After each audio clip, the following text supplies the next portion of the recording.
เอาผัวแต่อายุยังน้อยบ่ฮู้จักยังเลยเนาะมีแต่เห็นผู้บ่าวมักก็ไปเลยไปสู่ผู้บ่าวเลยค่าดองเจ้าเท่าได้ดองล้านห้าล้านห้ากีบล้านห้ากีบล้านล้าน1,500,000ล้าน 500,000กีบล้าน500,000กีบอันนี้ผ้าห่มก็น้องก็สิมาแอมเด้แบบไม่เฮียกะมันกะสีบ่มีพี่น้องอันนี้ก็มียังอันนี้นะเจ้ามุงนี่นะล่องพยางไผย่างไผบัดบ่โอ้อันนี้กะทงยางเนาะนี่เนาะยางเอ้าอันนี้ไผบัดใครเวลาฝนตกนี่อยู่บ่ได้บ่เตียงมันเลยจุดนี้สมมติว่าตอนนี้คันอยากมีคนคุยนี่น้องบ่จำกัดอายุบ่น้องบ่จำกัดอายุบ่ผู้บ่าวบ่ว่ารุ่นใดเจ้ารุ่นใดก็ฮับได้หมดฮับได้เบิดเลยโอ้อันนี้ว่าเป็นคนดีคนถูกก็ยากในว่าฮักเดียวใจเดียวก็พอเนาะเพราะว่าผู้บ่าวพังลาวพังไทยก็เอาได้บ่ถ้ามีคนคุยก็คุยได้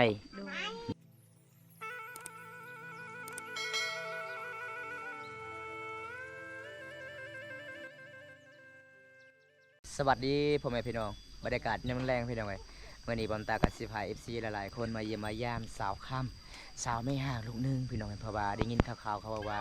สาวค่ำเอาผัวแต่อายุ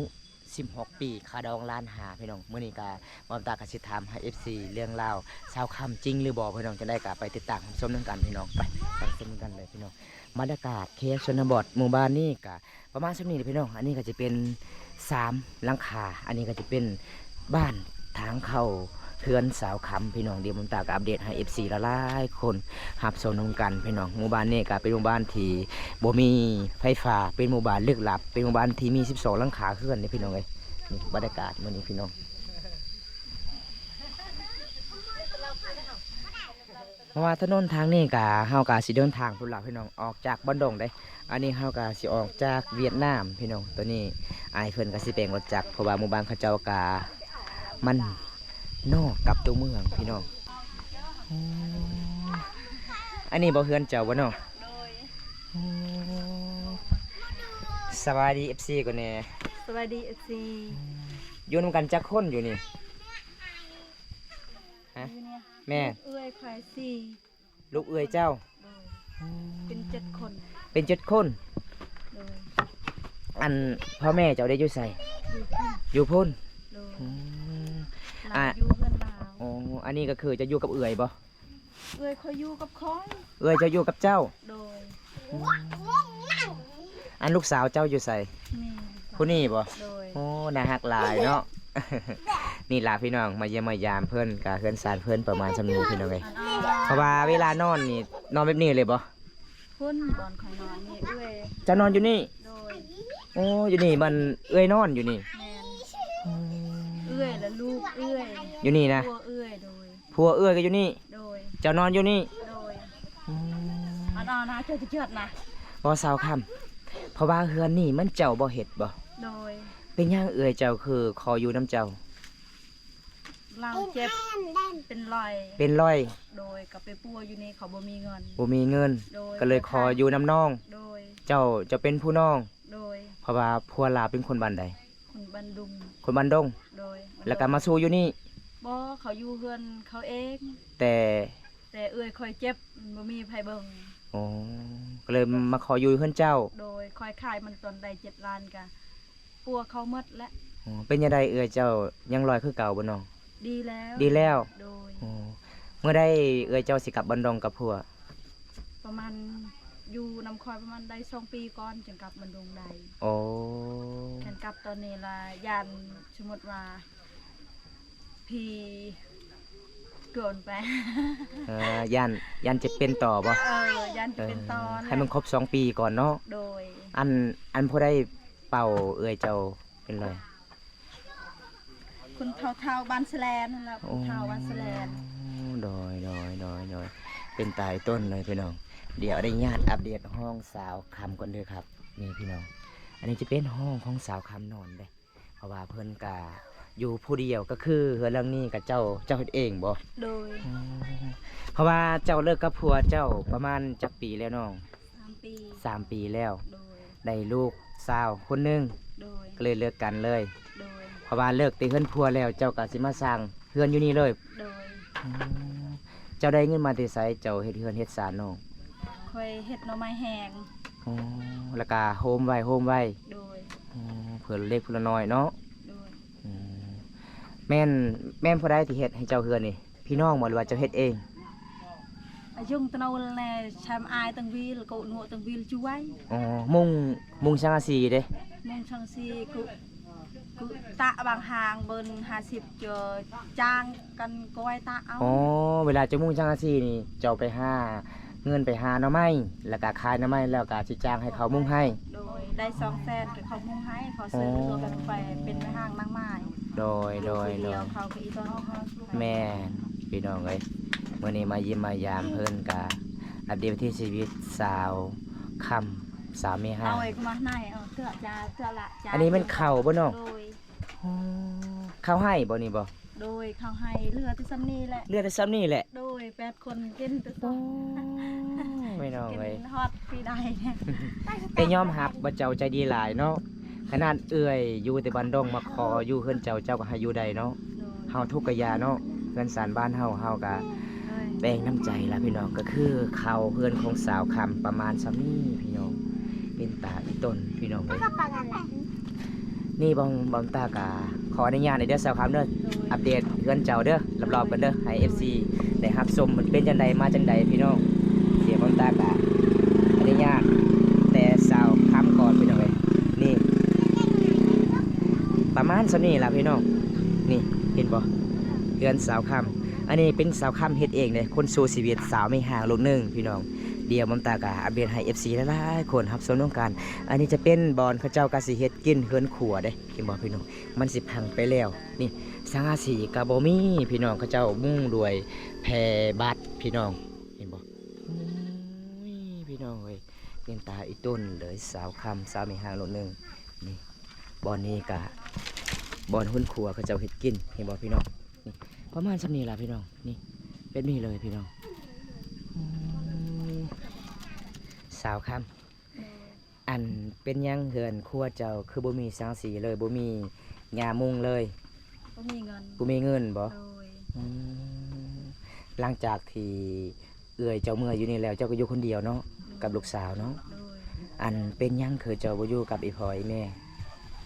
พอบุยุแล้วค่อยได้ค่อยตัดสินใจอยู่ผู้เดียว โอ้ มือใดค่อยขี้คร้านค่อยก็นอนมือใดค่อยดุค่อยไปเรียกต่อ โดยก็เลยอยู่ผู้เดียวเนาะ โดย อืมก็ว่าหาเงินหาคำกับเจ้าผู้เดียวเลี้ยงลูก โดย หลังจากที่เจ้าเลิกกับผัวเจ้าแล้วผัวเจ้าก็ให้อยู่บ่เงินเลี้ยงลูกบ่ บ่ให้ บ่ให้เลย โดย อืมเงินที่เจ้าเอากันนี่ผัวก็บ่เสียอีก โดย อืมตอนเอากันนี่ค่าดองเจ้าเท่าใด ดองล้านห้า ล้านห้า กีบ ล้านห้ากีบล้าน โดย ล้าน150,000 ล้าน500,000กีบ ล้าน500,000กีบ โดย โอ้ยอยู่เฮือนผัวจักปี2ปี3ปี2ปีบ่ โดย ตอนเจ้ามาอยู่เฮือนผัวลูกสาวเจ้ายังน้อยหรือบ่ ค่อยตอนค่อยมาเพื่อนแม่นะ โดย คนมือเพื่อนดังนะ แม่ ยังน้อยกำลังเรียนงาน โอ้แสดงว่าเจ้าเลี้ยงผู้เดียวเนาะคนสู่ชีวิตพี่น้องเอ้ยเห็นบ่พี่น้องเป็นตาไอ้ต้นเพิ่นได้ เวลาเพิ่นกะนอนก็นอนอยู่นี่เลยพี่น้องนี่อยู่นี่เลย หาเงินหาคำกับผู้เดียว อันนี้ก็บ่มีอีกไม่เฮียสิเอมพี่น้องก็เจ้าก็สิเอาโดวยผ้าห่มสิมาเอมเฮือนศาลเพราะว่าเฮือนเพิ่นกะคนสู่ชีวิต เพราะว่าอยู่นำพ่อแม่อีแม่ได้ผัวใหม่บ่ โดย อืมพ่อเจ้าตะกี้อยู่ไส อยู่บ้านสแลน อ๋อเพราะว่าอีพ่อเจ้ากับอีแม่เลิกกัน โดยเลิกกันแต่ค่อยยังน้อย อ๋อบัดเจ้าได้ผัวก็เลิกกันอีก โดย อืมวาสนากรรมไม่ได้เนาะเฮาเนาะ โดย อืมก็เลยตัดสินใจมาอยู่ผู้เดียวอีกเนาะ โดย โอ้เลี้ยงลูกคนเดียวพี่น้องอันความพันน้องอยากได้หยัง ค่อยอยากได้เฮียน อยากได้เฮือนอยู่บ่น้อง โดย โอ้เฮาทุกข์ก็ยาพอเฮาอยู่สะดวกสบายเนาะ โดย คันทาตอนนี้มีคนอยากดูแลเจ้าสิได้บ่ได้บ่ ได้ มีคนคุยได้บ่ ได้ ในได้ชื่อเพจเจ้า คนเก่าที่เจ้าลืม คนเก่าที่เจ้าลืม โดย ภาษาไทยภาษาลาว ภาษาลาวคันทายมีคนมักนี่ให้อยู่นี่หรือว่าอยู่เฮือนผัว อยู่นี่ อยู่นี่ ขอไปอยากไปเพื่อนเพิ่น ลาบแล้ว ลาบแล้วเนาะ เพราะว่าเอาผัวแต่น้อย หลังจากเลิกกับผัวแล้วบ่มีไฟเลยคบหาบ่ บ มีแต่โสดอย่างเดียวเลย โดย เพราะว่าตอนนี้พร้อมเปิดใจเนาะถ้ามีคนอยากรู้แลก็ดูได้เนาะแต่ต้องอยู่นี่ทุกกะยาบ้านเฮาเนาะ โดย โอ้พี่น้องเอ้ยมีหย่างกะหาน้ำกันกินน้ำกันเนาะน้องแม่นเพราะว่าน้องกะสิลาบแลพี่น้องเอ้ยเพราะว่าตอนนั้นกะเอาผัวแต่อายุยังน้อยบ่ฮู้จักหยังเลยเนาะมีแต่เห็นผู้บ่าวมักก็ไปเลยไปสู่ผู้บ่าวเลย แม่เขาเว้าก ระดองล้านห้าเนาะ เขาเว้าบ้านเนาะ แม่นก็เลยเชื่อใจไว้ แม่น อืมตอนคบกันกะงามเลยบ่นิสัยผัวบ่ งาม อีหยังยังก็ให้ อีหยังก็ให้ อ๋อบาดจะอยู่น้ำลาวจักปีจะเห็นนิสัยลาวเปลี่ยน คอยอยู่น้ำลาวได้2 เดือน 3 เดือนก็นิสัยเขาเปลี่ยน เปลี่ยนเลย โดย อืม เฮ็ดแค่เฮ็ดผู้เดียว โด เฮ็ด ย ชวนเฮ็ดให้เฮ็ดผู้เดียว อืม เขาแล้วมีแต่ไปเที่ยวไปเล่น ไปเล่นผู้สาวตลอด โดยบ้านใดเขาว่าดองนั่นเขาไปเล่นไปเที่ยวแล้วเงินไปแล้วก็ไม่มีจักดี อืมเวลาเฮ็ดให้ส่วนผู้เดียวเจ้า อยากซื้อเกลืออยากซื้อเป็นนวดก็เจ้าไปหารับจ้างเอง โดย อ๋อก็เลยอยู่นํกันบ่ได้เนาะตัดสินใจเลิกกับผัว แม่น อืม อยู่กับพวกก็เลี้ยงลูกผู้เดียวคือเก่าอะล่ะ แม่น ยามลูกจะกินนมจะกินหยังก็คอยซื้อ โด คอย ยหา โดย คอยหาหมดทุกสิ่งหมดทุกอย่างนั่นแหละอยู่ในเรือน โดย คอยเลี้ยงหมูจนใหญ่คิดว่าคอยมีเงินคอยอยากให้มันแล้วฮีดเห็น อ๋อเพราะว่าตอนเจ้าอยู่เฮือนผัวเจ้าก็เลี้ยงหมูอีก เลี้ยงหมูเลี้ยง ให้ ไก่ ให้เวทฮีด เจ้ากับ วิตของ โอ้ คอยนี่ล่ะ แสดงว่าเจ้าเอาผัวยังบ่ทันเฮ็ดงานดองบ่ โดย เฮ็ดคองก็ยังบ่วิดเนาะ แม่ มีแต่เขาเจ้าให้เขาดองล้านห้า เออ โอ้ยพี่น้องเป็นตายต้นเลยพี่น้องเอ้ยมาเยี่ยมมาย่ามสาวลาวเขตนี่เป็นตายต้นทุกคนเลยพี่น้องว่ามาเยี่ยมสาวเดือกะเป็นตายต้นเฮือนก็อยู่มาเยี่ยมสาวคำกะเป็นน่าสงสารพี่น้องเฮือนเพิ่นประมาณซำนี้อันนี้จะเป็นบ่อนน้องนอน อันนี้จะเป็นบ่อนนอน เอื่อยนอนพี่น้องเพราะว่าเอื่อยเพิ่นกะบ่สบายเป็นรอยก็เลยขออยู่นำกะอยู่ได้เนาะ โดย ใจดีหลายเลยพี่น้องสาวคำคนนี้บ่แม่นธรรมดาพี่น้องเลยของพันของน้องอยากได้สังอาซีเฮ็ดเทือนพี่น้องอยากได้เฮ็ดเทือนไม่อยู่ให้สะดวกสบายเนาะน้องเอาทุกกะยาพอนอนสะดวกสบายบ่ให้เปียกเนาะใครยามฝนตกนี่เปียกเลยบ่ เปียกหมดคือน้องสะอะละ อยู่นี่น่ะ โดย ก็เลยน้องก็สิไปเฮ็ดเตียงแบบนี้อีกมานอน แม่น อือพี่น้องเป็นตายตนนี่ลีพี่น้องเอ้ยป้าพี่น้องเพื่อนสาวลาวอันนี้แบบเพื่อนเฮ็ดเองเด้บ่มีไฟซอยเลยพี่น้องอันนี้สาวคำกาให้บอมตาเข้าไปเบิ่งเฮือนครัวเพื่อนพี่น้องอืมพี่น้องเอ้ยอันนี้มันเฮือนครัวบ่น้อง โดย เฮ็ดกินกับอยู่นี่บ่ บ่แม่น อืมเอ้ามาเฮือนเจ้าก็บ่มีขุบ่น้อง แม่น เวลาตักน้ำนี่ตักอยู่ใส่ ตักอยู่คุกนี่ อยู่คุนี่ โดย อันนี้เป็นคุสีเนาะ แม่น เบิ่งนี่พี่น้องอันนี้ผ้าห่มกับน้องกะสิมาแอมเด้แบบไม่เฮียกะมันกะสีบ่มีพี่น้องอันนี้กะมีหยังอันนี้นะเจ้ามุงนี่นะ ลังพยาง ไผย่างไผบัดบ่โอ้อันนี้กะทงยางเนาะนี่เนาะ แม่น ยางเอ้าอันนี้ไผบัดใครเวลาฝนตกนี่อยู่บ่ได้บ่ แม่น เปียกมันเลยจุดนี้ โดยนี่พี่น้องคันมีซาสีนี่ประมาณจักแผ่นเนาะ ประมาณได้10 แผ่น 10แผ่นได้เนาะ โดย คันท้ายมีซาสีเจ้ามุงเองได้บ่ ได้ ได้เนาะ โดย อืม อันนี้ก็ค่อยเฮ็ดเองหมด เฮ็ดเองหมดอันนี้นะ โดยอันนี้ก็ค่อยสร้างเอง โอ้พี่น้องเพราะว่าน้องว่ามีตะปูน้องกะสิเอาเสือกมัดตัวนี้บ่นี่ แม่น โอ้น้องเอาแบบนี้เลยพี่น้องเสือกเก่าๆน้องกะสิมาจีกแล้วก็มามัดเลยบอกพี่น้องนี่บ่มีตะปูพี่น้องเอ้ย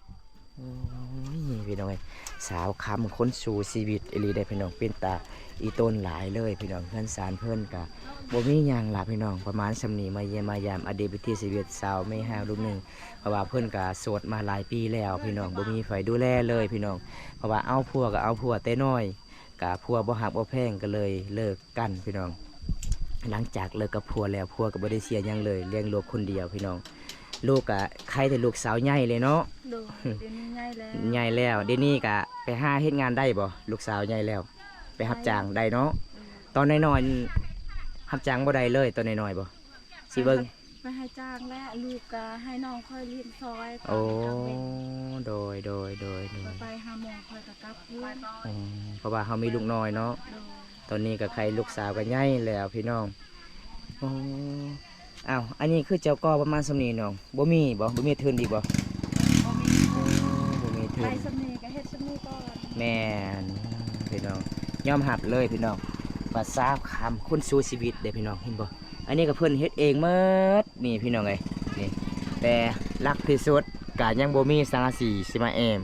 อันนี้ไม่ยังอันนี้น้องไม่ไฟบ่จะเอานี่บ่ โดย โอ้เห็นบ่เพิ่นก็สิมาเฮ็ดไม้ไฟสิมามุงหลังคาพี่น้องเอ้ย